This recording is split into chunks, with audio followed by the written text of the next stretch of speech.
Joan Jeffries as Marion Kirby, the ghostess with the mostess. Robert Sterling as George Kirby, that most sportive spirit. And Leo G. Carroll, host to said ghosts, as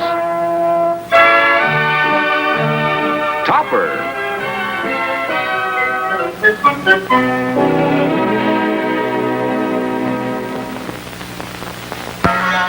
Cosmo Topper, a gentleman and a scholar, vice president of an important bank, a man of vision, and a very beautiful one she is.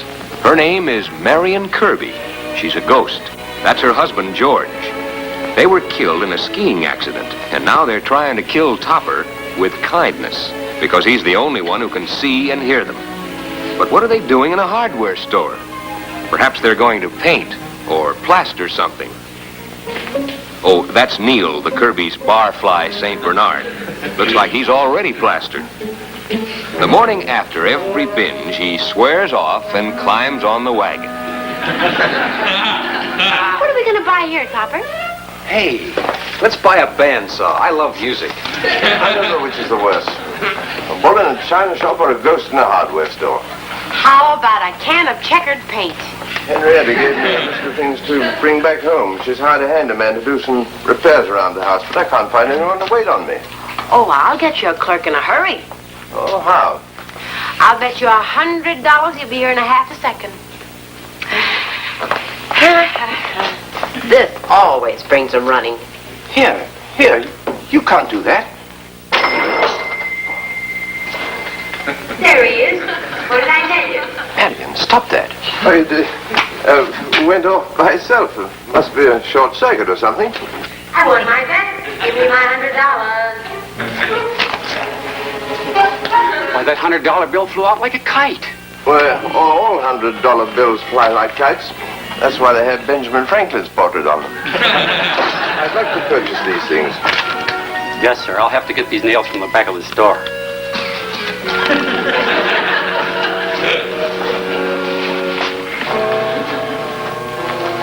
Well, fine performance, I must say. Made me look as if I was rifling the cash register. Here, you can't take those things. I always was a sucker for gadgets. George, that's stealing. Oh, Topper, dear, of course it is. But what's the use of being an invisible ghost if you can't steal things? Oh, just what I need. 2 dozen tape measures. No, Marion, please. Please, you have to pay for those things. No money. Oh, dear. Every time I say something, it costs me money. Here. Thanks, old man. I'll just ring this up.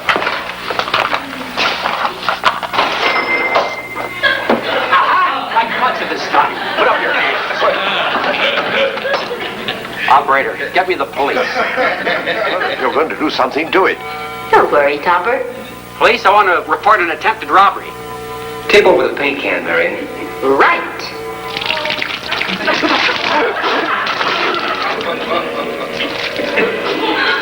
I think now might be a good time to depart.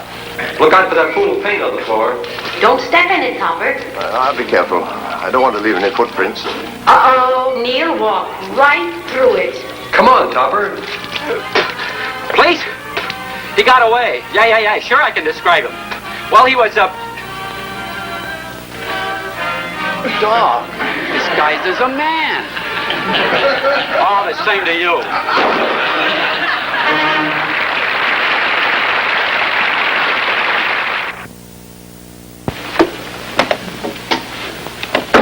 There's nothing the matter with that door. Hello, everybody. I'm home. There. Did you see that? It opens and closes like that all the time. It does? Well, maybe the lock's jammed. Let me have a look at it.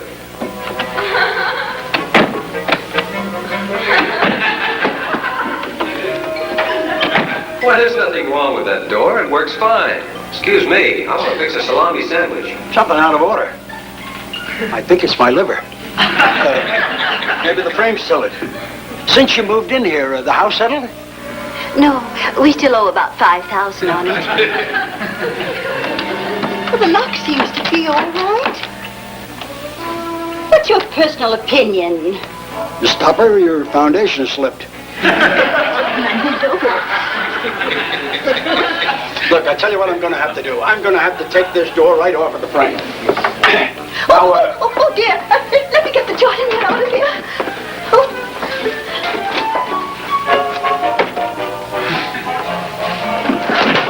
Hello, everybody. I'm home. Excuse me. I have to find George.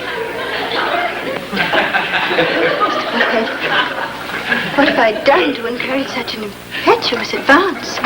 Somebody kicked me. Maybe we'd better look over the repairs on the outside of the house. Where there are no closets.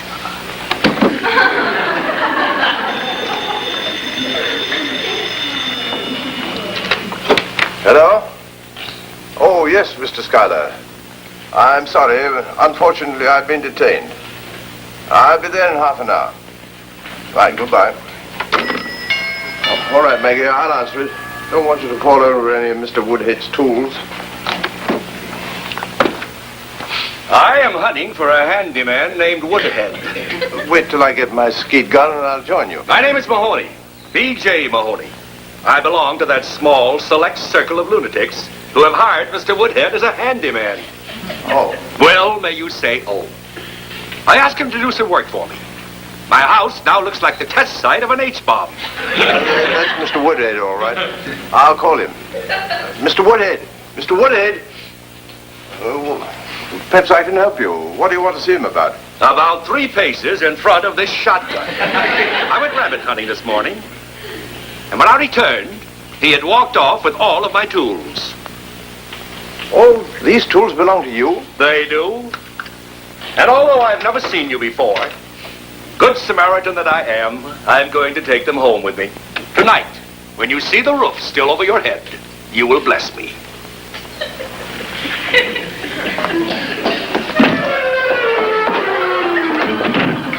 Somebody want me? Yes, Mr. Mahoney. Where's he gone? Don't tell me I've got another disappearing ghost. Did you say Mahoney? B.J. Mahoney? Yes. I'm getting out of here. Goodbye, Mr. Topper.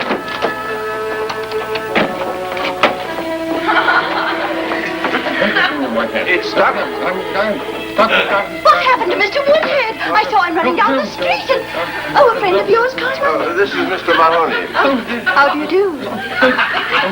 What's he doing in the jardiniere? Well, just a blunder, my dear. Some people stick their foot in it. Mr. Mahoney uses his head. Can you breathe? She wants to know if you can breathe. Can you speak up a bit? I'm afraid we'll have to break it. No, Cosmo, no. Oh, not let him smother. Here, hand me that hammer. Oh, I can't bear to be here. What happened, Topper? Mr. Woodhead opened the door and hit into a double play. We've got to get this thing off his head before he suffocates. I'll hold him while you two try to pull it off. All right. Give me a hand, Marion. Oh. Neil, help the Topper.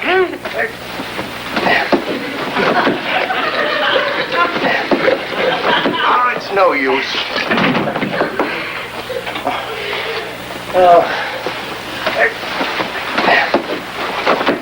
This seems to be the only way. Now, you hold him steady. George, how many years did they give that couple in that recent Hammer murder case? Oh, relax, Topper. This isn't the same kind of thing at all. Oh, of course not. Well, the worst you could get in a case like this is manslaughter. You two keep quiet. I know what I'm doing. Perhaps we'd better take him into the living room and put him on the couch. Lift up your arm. Give me the other one. Ready?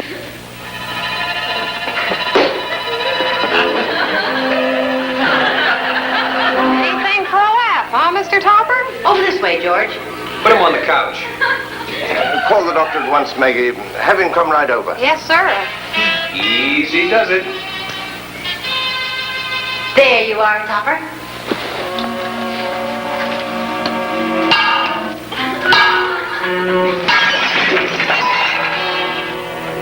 I'm going to sue you for $2 million. I've got the doctor on the phone. He wants to know what happened. Well, tell him. Mr. Topper hit the man over the head with a hammer. No!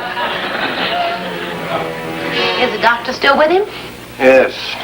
He's examining him for fractures, bruises, and lawsuits. I'm going over the fine print in your accident policy, Topper.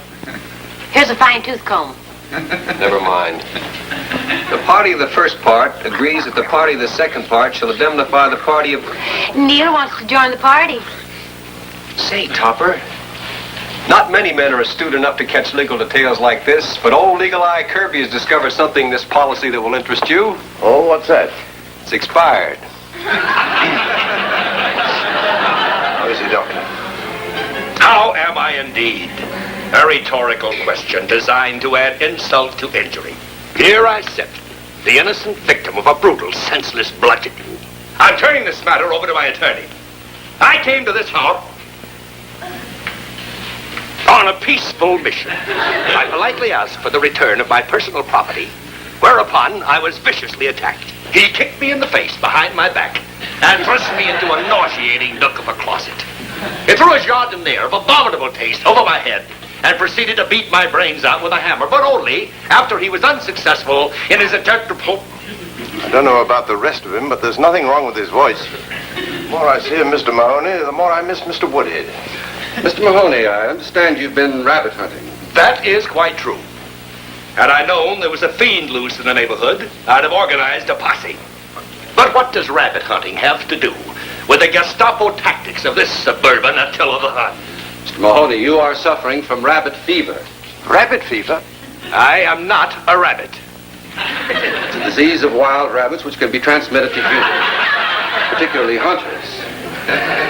Well, I'll leave him in your hands, Doctor. I've got a very important doctor. Oh, you're not going anywhere, Mr. Topper. No one's going anywhere. Rabbit fever is a contagious disease. I am putting this house under quarantine. What?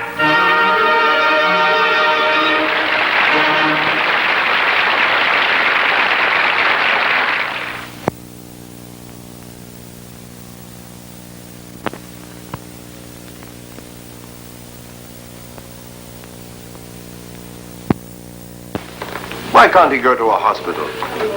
The county hospital is the only one that accepts contagious diseases, and it's filled to capacity.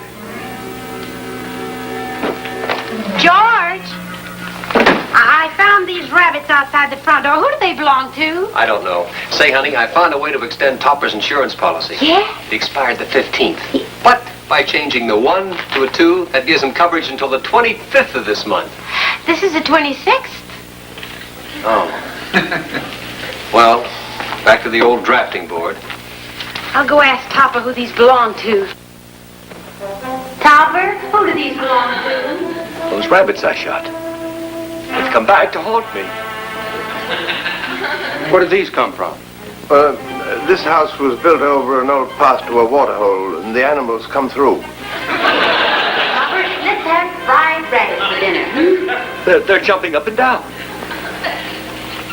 You're delirious. How about rabbit stew? Get out. What?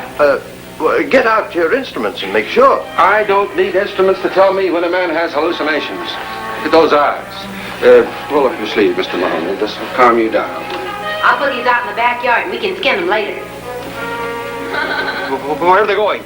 Well, I forgot to tell you, the water hole dried up. Roll up your sleeve, Mr. Mahoney. This will calm you down. Doctor, could I see you a moment? Yes, yes. Look, he's not delirious. He's not having hallucinations.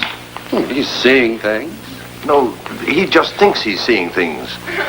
But the things he thinks he sees are real. Well, that's what I said. But the things he sees are real things. What do you mean? Well, you see, this house is haunted by a couple of ghosts. They're the ones who are moving things. Do you see things move, too? I can even see the ghosts. Roll up your sleeve, Mr. Topper. This will calm you down. Well, Henrietta, Mr. Mahoney has rabbit fever. He does? How nice. Everyone should be enthusiastic about a hobby. But, dear, Cosmo dressed as the Easter Bunny last year at the bank. It was a party for the children. He laid eggs for the kiddies. I did not lay any eggs. I merely sat on a nest and shook hands with everybody. Mrs. Topper, you don't understand. Rabbit fever is not a hobby. It's a disease. Oh, I'm so sorry to hear that. Could I get you a nice glass of carrot juice? Excuse us a moment, will you? Rabbit fever is contagious, so please stay in the other part of the house until I find out more about it. Very well, Cosmo. But you'll call me if you need me, won't you? Yes, dear, yes. Rabid? Who says Mahoney was bitten by a mad dog? Why, this is vile slander and an attempt to extort money from you. Yes. Why, Neil doesn't have the rabies, and he's not mad at anybody. That's beer foam on his face. Oh, no, not rabid. Rabbit. You know, rabbit. Hop, hop, hop. This thing is spreading fast. Oh, I'm all right. I was just saying to myself that having an invalid in the house keeps you on the hop. Oh. George, what is rabbit fever? Oh, it's sort of like the galloping wobblies, only rabbit fever multiplies. Is it the plague? Yeah. I've never had to bring a plague under control before. Oh, shall we call in the Red Cross? No, we'll raise our own money. I'll organize a giant telethon. The best talent in the entertainment world will offer their services. Postmen across the nation will hop from door to door collecting lettuce. But if you ask me, we ought to fumigate this house and sterilize everything in it. We don't want Henrietta and Topper to catch it. Right. I'll set up a cyanide bomb. And I'll burn a sulfur candle. Where's the DDT? Oh, brother. Is he prepared? Now, Mr. Topper, I'll write out instructions on how to keep everything sterilized. What shall we fumigate first, George? Well, Mr. Mahoney's the one who brought the germs in. I guess we better start with him. Let him have it.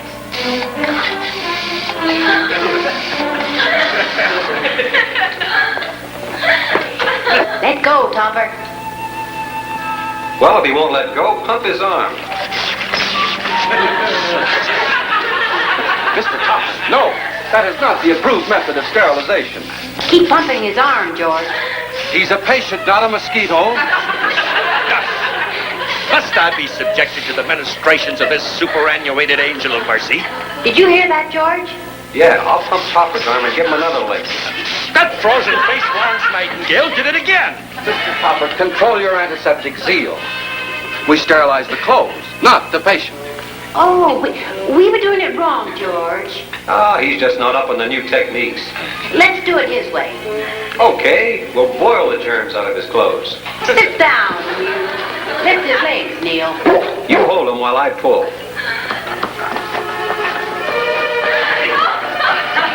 Mr. Topper. Let go. I said to let go. Take them in the kitchen. Start the water boiling.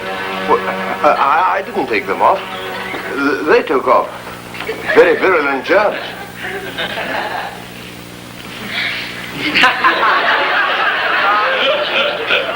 Mr. Mahoney, I talked to an influential friend, and I am happy to announce that he can squeeze you into the county hospital. Splendid. I shall want a 3-room suite with southern exposure. I've already got the southern exposure. I shall want 3 private nurses. Blonde, brunette, and redhead. I shall want a television set installed, and my meals served by a private catering firm. I shall... Just a moment, Mr. Mahoney. They're going to put you in a ward with 20 other patients. I told you they were crowded, but you will have the very best of care. A ward.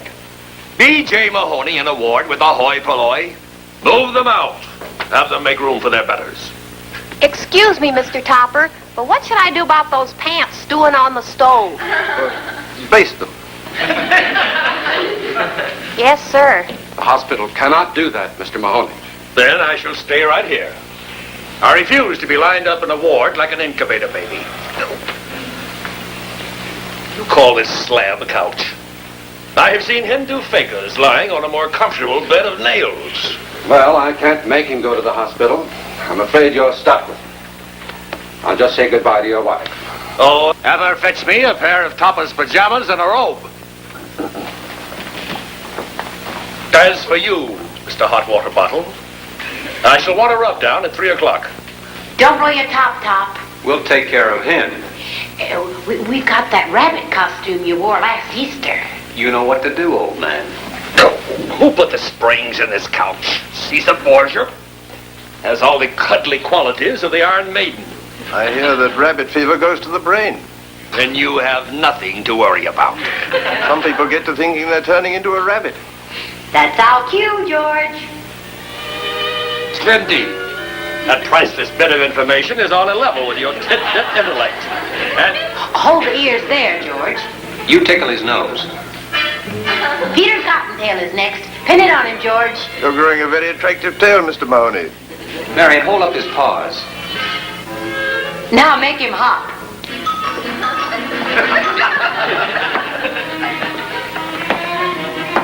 I've got to get to the hospital quick. Call the doctor. Call the doctor! Thanks for the carrot, Neil. Doctor, You call? Mr. Mahoney has changed his mind. He wants to go to hospital. Will you take him? Take him. If I see what I think I see, I'll race him. Well, I'm off here. If I'm lucky, I'll catch Mr. Schuyler at the 19th hole. What's that? We are fortunate, Cosmo.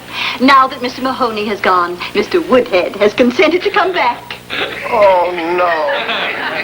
Well, I'm ready to fix that door now. Just stop it from opening and closing. Yes, ma'am. I'll nail it shut.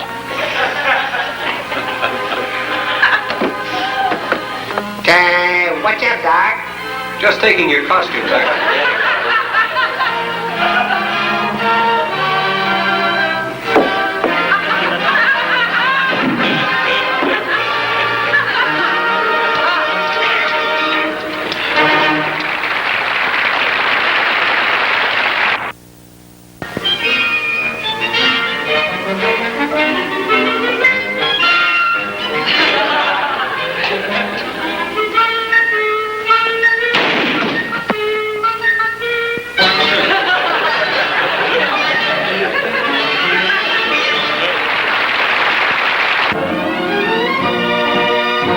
Produced by John W. Lupton.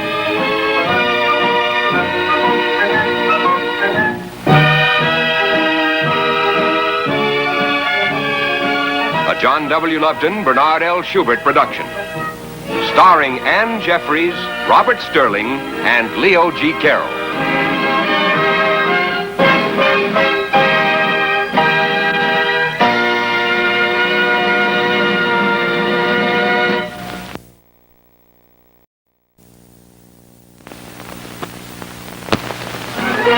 Ann Jeffries as Marion Kirby, the ghostess with the mostess. Robert Sterling as George Kirby, that most sportive spirit. And Leo G. Carroll, host to said ghosts, as Topper.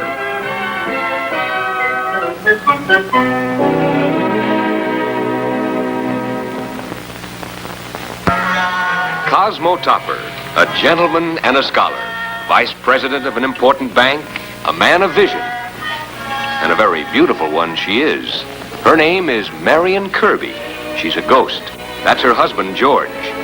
They were killed in a skiing accident, and now they're trying to kill Topper with kindness, because he's the only one who can see and hear them. But what are they doing in a hardware store? Perhaps they're going to paint or plaster something. Oh, that's Neil, the Kirby's barfly St. Bernard. Looks like he's already plastered. The morning after every binge, he swears off and climbs on the wagon. What are we going to buy here, Topper? Hey, let's buy a bandsaw. I love music. I don't know which is the worst. A bull in a china shop or a ghost in a hardware store. How about a can of checkered paint? Henrietta gave me a list of things to bring back home. She's hired a handyman to do some repairs around the house, but I can't find anyone to wait on me. Oh, I'll get you a clerk in a hurry. Oh, how? I'll bet you $100 he'll be here in a half a second. This always brings him running. Here, you can't do that. There he is. What did I tell you? Marion, stop that. Oh, it went off by itself. Must be a short circuit or something. I won my bet. Give me my $100. Why, that $100 bill flew out like a kite. Well, all $100 bills fly like kites. That's why they have Benjamin Franklin's portrait on them. I'd like to